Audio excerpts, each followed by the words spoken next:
Yeah, there was a strong breeze coming from behind actually. There was a big fan out there.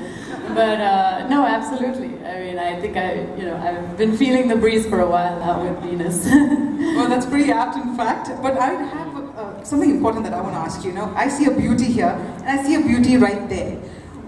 How excited are you about the Venus breeze? I'm very excited. I mean, I've been using, Gillette products for a long time, and now with the new breeze, the Venus breeze, it's I think, a very easy product to use, very quick. It's got everything working together, and I very much enjoy it.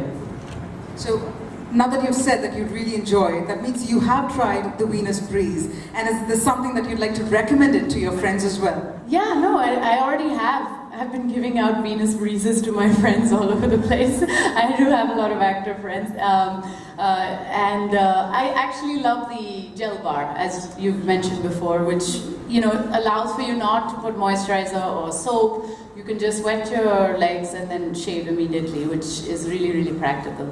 That's right indeed, because I believe that these moisture gel bars are actually enriched with body butters, so you end up having that smooth skin towards the end of that shaving process, right? Yeah, absolutely. Like an ultra-sensorial shave. Yeah, you don't need to moisturize after as well, which is great. Oh, that's awesome indeed. Well, but one thing that I'm very curious to know is that, we've all, as youngsters, as teenagers, have tried that razor and done it in our own style.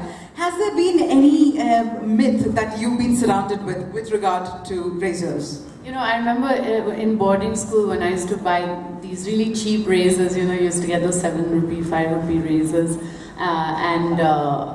I was always very worried that one day I wouldn't be able to afford these razors, because I was like, I heard that your hair just grows back so thick like a jungle, and I was like, oh, now that I've started, I'm going to be addicted to these razors. It was like almost like a drug or something. It was like you're going to be addicted to it. So yeah, there was this big myth that your hair grows back thick and hairy. I've been shaving all my life. Hopefully you don't find my hair thick and hairy.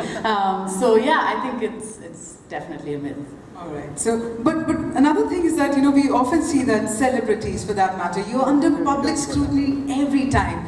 So, how important or how handy is a razor for you? Is this really a handy? Yeah, you never know when you need it, actually. That's the most thing. I think that with other methods of hair removal, you have to be very prepared and know well in advance.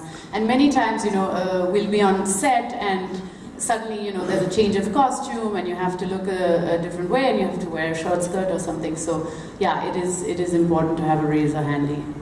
A razor handy, in fact, the right tool that we're talking about. But here's another question that I'm pretty keen to ask you is that, what was your first experience when you used a razor? The very first experience, did you really feel that you were doing the right way, or hey, did somebody actually come and tell you this is how you use a razor? I think I stole my dad's razor.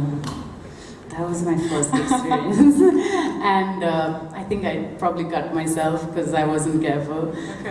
But yeah, I remember being very curious about my dad's razor when it was like sitting there. I think I used his shaving foam also on my legs. Sure, your dad's shaving foam. Yeah, he had one of those, I don't know, Old Spice or one of those classics, And I do remember using, that was my first experience. Alright, great. So we're talking about actually busting the myths that are, that's surrounding in terms of shaving, And when we're talking about busting myths, I think it's also time that we invite on stage celebrity dermatologist and aesthetic physician, the very beautiful Dr. Rashmi Shetty, on the stage.